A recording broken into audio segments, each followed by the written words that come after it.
September approaches. The cab that expects me to be waiting at the curb, luggage in hand, before dawn breaks. I knot my laces twice. There are holes in my coat. I have the sewing machine off the asphalt and it lands with a rumble in the boot. This is the boat that is sweeping me away from the land of dreams. The country I have skipped across. A stone across water. Inevitably you sink to the black. Copenhagen hollows me out. The cellar pub swarm with smoke. The stone wolves looking out from the walls. The mumbled, unfamiliar language, like fog on a window. Sitting under the lamp glow, squinting at the well-trimmed YouTube man, I repeat the Danish phrases back. Unschooled me.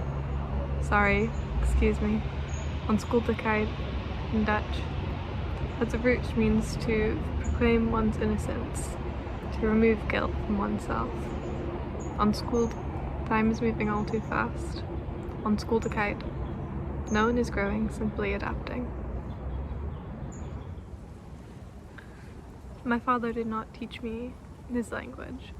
He said he was ashamed of his heritage, felt he had renounced it a long time ago. I rolled the word shame around in my mouth, and there was not a crash, but rather something akin to the fall of many leaves over an autumn day, that as we sat together at a table, nothing to say between us, that I began to believe he was ashamed of something that we couldn't name. There's a sculpture of a young boy, 1903, with his knees drawn and his arms tucked around them, eyes avoiding the gaze of the onlooker, face retreating inwards to some inner escape he has planned. There were 2 trees, bare branches lacing out against the grey sky, with just enough space to lay down between the bases of the 2 symmetrical trunks. Amid this grass, a flurry of purple crocuses bloomed. There is a fox with a new hatched window into its snarl, mauled by a farm dog, bright amber eyes glinting from the wooden crate, the last little predator of England.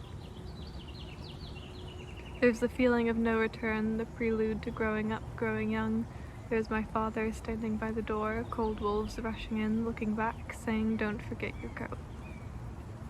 There is my pa, 8 or 9, far away from Grootmoda's thick-aired floral kitchen, climbing the tallest tree and stealing school shoes, in the land that for the rest of his life he would claim as home, as blood. A single oak amid aspens, a life of forever being the uprooted, the evaporated air of someone who is never on the same ground as the person they are speaking to. But for now, there is only smoke on the horizon. SLAAP LEKKER.